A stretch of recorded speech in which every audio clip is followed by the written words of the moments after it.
American Midwest के एक शांत आम से शहर में सैम नाम का एक छोटा लड़का कुछ ऐसा अनुभव करने लगा जो बिल्कुल भी आम नहीं था।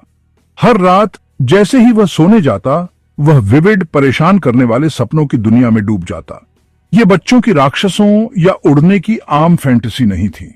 इसके बजाय सैम को एक ऐसा जीवन दिखता जो अजीब तरह से जाना पहचाना लगता था, फिर भी उसके अपने जीवन से बिल्कुल अलग था। वह अक्सर ठंडे पसीने में जागता, उसका दिल तेजी से धड़क रहा होता और वह एक ऐसा नाम पुकारता जो उसका अपना नहीं था, जेम्स। उसके माता पिता केविन और सारा ने शुरू में इन घटनाओं को सामान्य बुरे सपने माना। एक 5 साल के बच्चे के लिए एक आम फेज। वे उसे कंफर्ट करते, वापस बिस्तर पर लिटाते और जेंटल शब्दों और एक नाइट लाइट से उसके डर को शांत करने की कोशिश करते, यह उम्मीद करते हुए कि बुरे सपने जल्द ही फेडिंग अवे हो जाएंगे। हालांकि सपने फेडिंग अवे नहीं हुए। वे हर गुजरती रात के साथ और भी इंटेंस और स्पेसिफिक होते गए। सैम नींद में बात करने लगा, सिर्फ बड़बड़ाने नहीं, बल्कि क्लियर कोहेरेंट वाक्यों में उन लोगों के बारे में बात करता जिनसे उसके माता पिता कभी नहीं मिले थे और उन जगहों के बारे में जहां वे कभी नहीं गए थे। उसने एक महिला के बारे में बात की जिसे वह मामा सारा कहता था, और एक पापा के बारे में जो एरोप्लेन के साथ काम करते थे। उसने समुद्र के किनारे एक छोटे से घर का वर्णन किया जिसमें एक बड़ी सफेद फेंस और बड़ी नाम का एक कुत्ता था। केविन और सारा इंक्रीजिंगली चिंतित हो गए। उनका बेटा, जिसने कभी अपने होम स्टेट के बाहर यात्रा नहीं की थी, एक दूर के तट पर एक जीवन का एस्टॉनिशिंग डिटेल के साथ वर्णन कर रहा था। उसकी कहानियों की कंसिस्टेंसी ही थी जिसने उन्हें वास्तव में परेशान करना शुरू कर दिया था। यह सिर्फ ड्रीम लाइक इमेजेस का एक जम्बल्ड कलेक्शन नहीं था, यह एक कोहेरेंट नैरेटिव थी, एक जीवन कहानी जो उसके बेडरूम के अंधेरे में अनफोल्डिंग हो रही थी। स्थिति तब एस्केलेटेड हुई जब सैम के बुरे सपने उसके जागने के घंटों में भी स्पिलिंग करने लगे। वह अपने खिलौनों से खेल रहा होता और अचानक रुक जाता। उसके युवा चेहरे पर गहरी उदासी का भाव आ जाता। वह अपनी मां को बताता कि उसे अपने दूसरे परिवार की याद आती है और वह घर जाना चाहता है। जब वह उसे आश्वस्त करती कि वह घर पर ही है, तो वह सिर हिलाता और जोर देता, नहीं, यह घर नहीं, मेरा दूसरा घर मेरी दूसरी मां के साथ। उसकी आवाज में डिस्ट्रेस पैल्पेबल था, एक गहरा ग्रीफ जिसे उसकी उम्र का बच्चा महसूस करने में सक्षम नहीं होना चाहिए। केविन और सारा खुद को एक मुश्किल स्थिति में पाया। लॉजिक और उस अनडिनायबल इमोशनल रियलिटी के बीच टॉर्न थे जिसे उनका बेटा अनुभव कर रहा था। वे सोचने लगे कि क्या कुछ और गहरा खेल में था, कुछ सिंपल चाइल्डहुड इमेजिनेशन के दायरे से बाहर। एक दोपहर सैम एक तस्वीर बना रहा था। यह एक स्माइलिंग सन के नीचे स्टिक फिगर परिवार की आम ड्राइंग नहीं थी। उसने एक पुराने जमाने के एरोप्लेन का डिटेल्ड स्केच बनाया, एक बाइगॉन एरा के फाइटर प्लेन का एक प्रकार। जब उसके पिता ने उससे इसके बारे में पूछा तो सैम ने चिलिंग सर्टेनिटी के साथ समझाया कि यह वह प्लेन था जिसे उसके दूसरे पापा उड़ाते थे। फिर उसने आग और विशाल गहरे समुद्र में क्रैशिंग की एक टेरिफाइंग कहानी सुनाई। उसने फाइनल मोमेंट्स के बारे में इतनी क्लैरिटी से बात की कि उसके माता पिता की रीढ़ में शिवर्स दौड़ गए। क्रैश की स्पेसिफिसिटी, प्लेन का प्रकार और लॉस का ओवरवेलमिंग सेंस इग्नोर करने के लिए बहुत ज्यादा था। यह इसी क्षण था जब केविन और सारा जान गए कि उन्हें मदद लेनी होगी और अपने बेटे की इनएक्सप्लिकेबल मेमोरीज के सॉर्स को समझने की कोशिश करनी होगी। डर और निराशा के मिश्रण से प्रेरित होकर केविन और सारा ने सैम से उसके दूसरे जीवन के बारे में धीरे धीरे पूछने का फैसला किया। वे एक शाम उसके साथ बैठे, इसे एक इंटेरोगेशन के बजाय उसकी कहानियों के बारे में एक कैजुअल कॉन्वर्सेशन के रूप में मानते हुए। सैम सुरक्षित और सुना हुआ महसूस करते हुए पहले से कहीं ज्यादा खुलने लगा। उसने उन्हें बताया कि उसका नाम जेम्स लीनिंगर था और वह एक पायलट था। उसने कहा कि वह नटोमा बे नामक एक जहाज से उड़ान भरता था। उसने जहाज पर अपने दोस्तों, जहाज के लेआउट और यहां तक कि जिन मिशंस पर वह उड़ता था उनका भी वर्णन किया। एक छोटे लड़के के लिए डिटेल का स्तर स्टैगरिंग था। उसने एविएशन से संबंधित टेक्निकल टर्म्स का इस्तेमाल किया जो उसने टेलीविजन या उसे उपलब्ध किताबों से नहीं सीखे होंगे। उसके माता पिता ने ध्यान से सुना, हर नाम, हर जगह और हर डिटेल को सावधानी से लिखते हुए जो उसने दिया था। सैम की या बल्कि जेम्स की कहानी का सबसे डिस्टर्बिंग हिस्सा उसकी मौत का अकाउंट था। उसने घटना को एक दुखद फिर भी मैटर ऑफ फैक्ट टोन में सुनाया। उसने प्रशांत महासागर के ऊपर एक मिशन के लिए नटोमा बे से टेक ऑफ का वर्णन किया। उसने जापानी सेनाओं द्वारा शॉट डाउन होने, उसके प्लेन में आग लगने और पानी में टेरिफाइंग प्लंज के बारे में बात की। उसे उस फेटफुल डे पर उसके साथ उड़ान भरने वाले एक साथी पायलट जैक लार्सन का नाम भी याद था। उसने कॉकपिट में फंसे होने की भावना का विविड वर्णन किया जब प्लेन समुद्र की गहराइयों में सिंकिंग कर रहा था। जिस रॉ इमोशन के साथ उसने यह कहानी सुनाई, उसने उसके माता पिता को स्पीचलेस कर दिया। यह एक ओवर एक्टिव इमेजिनेशन वाले बच्चे की कहानी नहीं थी। यह एक आत्मा का हैरोइंग टेस्टिमोनी था जो अपने अंतिम दुखद क्षणों को रिलिव कर रहा था। जैसे जैसे सैम इन यादों को साझा करता रहा, घर पर उसका व्यवहार भी इस दूसरे जीवन को दर्शाने लगा। वह खिलौना एरोप्लेन्स के प्रति जुनूनी हो गया, लेकिन वह सिर्फ उनके साथ खेलता नहीं था। वह उन्हें एक मैकेनिक की क्रिटिकल आई से इंस्पेक्ट करता था, उनके डिजाइन में इनएक्यूरेसीज बताते हुए।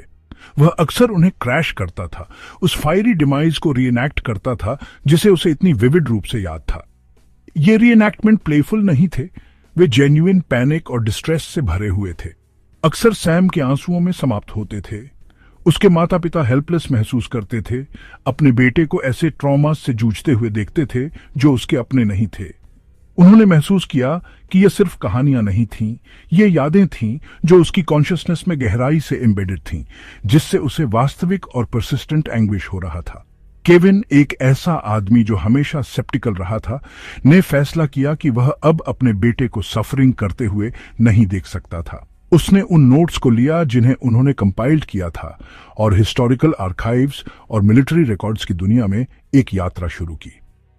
वह अपने बेटे के क्लेम्स को हमेशा के लिए डिबंक करने या सच्चाई का पता लगाने के लिए दृढ़ था, चाहे वह कितनी भी अनबिलीवेबल क्यों न हो। उसने लाइब्रेरियों में और इंटरनेट पर अनगिनत घंटे बिताए, जेम्स नाम के एक पायलट, नटोमा बे नामक एक जहाज या जैक लार्सन नाम के एक पायलट के किसी भी उल्लेख की तलाश में। यह एक लंबी और आर्जुअस प्रक्रिया थी, एक पिता का इम्पॉसिबल को समझने और अपने परेशान बच्चे को शांति प्रदान करने का डेस्परेट अटेम्प्ट।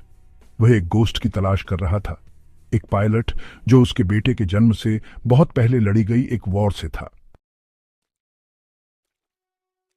केविन के अथक रिसर्च ने एस्टॉनिशिंग रिजल्ट्स देना शुरू कर दिया।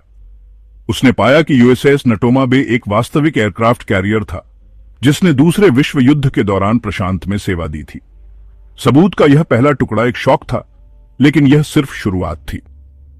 जहाज के पब्लिक रिकॉर्ड्स में गहराई से उतरने पर उसे उन पायलटों की एक सूची मिली जिन्होंने ऑनबोर्ड सेवा दी थी।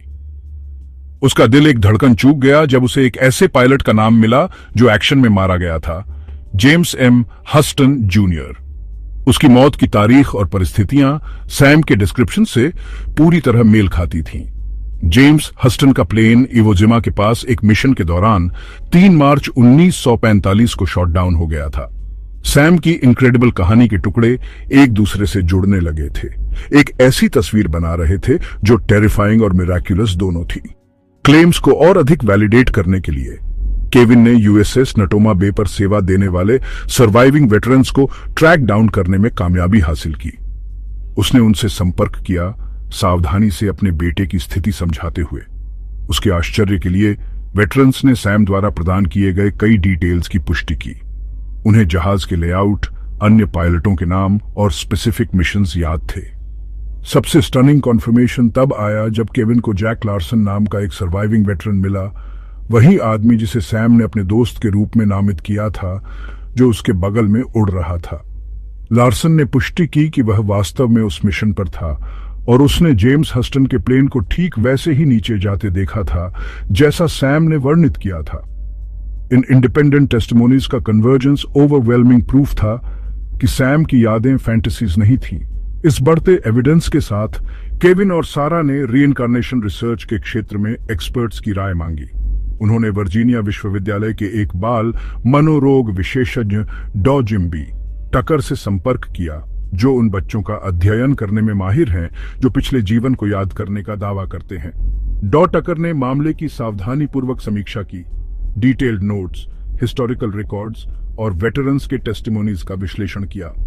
उन्होंने सैम के मामले को सबसे कंपेलिंग में से एक पाया जिसे उन्होंने कभी देखा था। डॉ. टगर ने समझाया कि ऐसे मामले पश्चिम में दुर्लभ होने के बावजूद वेल डॉक्यूमेंटेड हैं। उन्होंने बताया कि बच्चे अक्सर अपनी यादों के बारे में बहुत मैटर ऑफ फैक्ट तरीके से बात करते हैं और पिछले जीवन की घटनाओं से सीधे संबंधित इमोशंस और फोबियाज प्रदर्शित कर सकते हैं, जैसे सैम का पानी और आग का डर। पजल का अंतिम टुकड़ा तब जगह पर आया जब परिवार जेम्स हस्टन की सर्वाइविंग बहन एनी से मिला। वह बुजुर्ग थी लेकिन उसकी मेमोरी शार्प थी। जब वह युवा सैम से मिली तो वह शुरू में सेप्टिकल थी। हालांकि जैसे ही सैम ने पर्सनल डिटेल्स और फैमिली मेमोरीज को रिकॉल करना शुरू किया जो केवल उसके भाई जेम्स को ही पता हो सकते थे, ऐसे डिटेल्स जो किसी भी पब्लिक रिकॉर्ड में नहीं थे, उसका सेप्टिसिज्म आंसुओं भरी एक्सेप्टेंस में पिघल गया। उसने फैमिली पोर्ट्रेट्स और बचपन की घटनाओं के बारे में एक ईरी एक्यूरेसी के साथ बात की। एनी के लिए ऐसा लग रहा था जैसे वह अपने लंबे समय से खोए हुए भाई से फिर से बात कर रही थी। उसकी आत्मा किसी तरह इस युवा अमेरिकी लड़के में निवास कर रही थी। इस इमोशनल मीटिंग ने दोनों परिवारों के लिए क्लोजर की भावना प्रदान की, एक खोए हुए जीवन और एक पाए गए जीवन के बीच के गैप को ब्रिजिंग करते हुए। सैम की कहानी, जो कभी उसके परिवार के घर की दीवारों तक सीमित थी, जल्द ही पब्लिक का ध्यान आकर्षित कर लिया। इसे किताबों, डॉक्यूमेंट्रीज और न्यूज रिपोर्ट्स में फीचर किया गया, जो उनके छोटे से शहर से कहीं आगे फैल गया। उस अमेरिकी लड़के की कहानी, जिसने दूसरे विश्व युद्ध के पायलट होने की बात याद की, ने कई लोगों को रीइंकार्नेशन की संभावना का सामना करने के लिए मजबूर किया। एक ऐसा कॉन्सेप्ट जिसे पश्चिमी संस्कृति में अक्सर एक मियर सुपरस्टिशन या पूर्वी धर्मों से संबंधित एक विश्वास के रूप में खारिज कर दिया जाता है। सैम के मामले में वेरिफाइबल एविडेंस की शीर वॉल्यूम ने इसे बस ब्रश असाइड करना मुश्किल बना दिया। सेप्टिक्स और बिलीवर्स दोनों ही कहानी से कैप्टिवेटेड थे, जिसने जीवन, मृत्यु और ह्यूमन कॉन्शियसनेस की प्रकृति की कन्वेंशनल अंडरस्टैंडिंग्स को चुनौती दी। इसने इस बारे में एक वाइड स्प्रेड कॉन्वर्सेशन को प्रेरित किया कि हमारे मरने के बाद क्या होता है। केविन और सारा के लिए यह यात्रा ट्रांसफॉर्मेटिव रही थी। उन्होंने बुरे सपने वाले बच्चे के चिंतित माता पिता के रूप में शुरुआत की थी और एक गहरे मिस्ट्री के रिलक्टेंट बिलीवर्स बन गए थे। उनके बेटे के अनुभव ने उनके वर्ल्ड व्यू को फंडामेंटली बदल दिया। उन्होंने देखा कि उसके पिछले जीवन को स्वीकार करने से उसे शांति मिली। जैसे जैसे सैम बड़ा हुआ और अपनी कहानी साझा की, ट्रॉमेटिक मेमोरीज फेडिंग होने लगी। उसके वर्तमान परिवार के प्यार और सिक्योरिटी से बदल गई। बुरे सपने बंद हो गए और क्रैश के रीएनैक्टमेंट बंद हो गए। ऐसा लग रहा था कि अपनी यादों को वैलिडेटेड करवाकर और अपनी कहानी सुनकर जेम्स हस्टन की आत्मा आखिरकार आराम करने में सक्षम थी, जिससे युवा लड़का सैम अपने खुद के जीवन को पिछले ट्रॉमा के भारी बोझ के बिना पूरी तरह से एम्ब्रेस कर सका। इस मामले का पैराप्साइकोलॉजी और रीइंकार्नेशन रिसर्च के क्षेत्र पर भी महत्वपूर्ण प्रभाव पड़ा। डॉ. टकर और अन्य शोधकर्ताओं ने सैम की कहानी को ऐसे फिनोमेना के गंभीर एकेडमिक स्टडी के लिए एक कॉर्नरस्टोन केस के रूप में इस्तेमाल किया। उन्होंने बताया कि जबकि रीइंकार्नेशन की मैकेनिज्म एक मिस्ट्री बनी हुई है, सैम जैसे मामलों में एविडेंस का पैटर्न कंसिस्टेंट और कंपेलिंग है। बच्चे अक्सर वेरिफाइबल डिटेल्स की रिपोर्ट करते हैं, पिछले जीवन से संबंधित अनयूजुअल स्किल्स या फोबियाज प्रदर्शित करते हैं और कभी-कभी पिछले पर्सनालिटी पर घावों के अनुरूप बर्थमार्क्स भी होते हैं। सैम की कहानी एक पावरफुल एग्जाम्पल बन गई, जिसने मानवता के सबसे पुराने और सबसे गहरे सवालों में से एक में अधिक ओपन माइंडेड साइंटिफिक इंक्वायरी को प्रोत्साहित किया। अल्टीमेटली, अमेरिकी लड़के की रीइंकार्नेशन की कहानी सिर्फ एक स्पूकी टेल से कहीं ज्यादा है। यह कनेक्शन, मेमोरी और ह्यूमन स्पिरिट की एंड्यूरिंग नेचर के बारे में एक गहरा नैरेटिव है। यह सुझाव देता है कि हमारा जीवन जितना हम कल्पना करते हैं उससे कहीं अधिक इंटरकनेक्टेड हो सकता है और मृत्यु वह अंतिम अंत नहीं हो सकती जिसे हम मानते हैं। कई लोगों के लिए, एक परेशान बच्चे से एक वेल एडजस्टेड यंग मैन तक, सैम की यात्रा ने आशा की एक ग्लिमर प्रदान की। आशा है कि हमारी आइडेंटिटीज बनी रहती हैं, कि प्रियजनों के साथ हमारे कनेक्शन मृत्यु से टूटते नहीं हैं और जीवन किसी न किसी रूप में वास्तव में चलता रहता है। ये हम सभी को वंडर करने, क्वेश्चन करने और इस संभावना पर विचार करने के लिए आमंत्रित करता है कि हमने सभी ने एक से अधिक जीवन जिए हैं।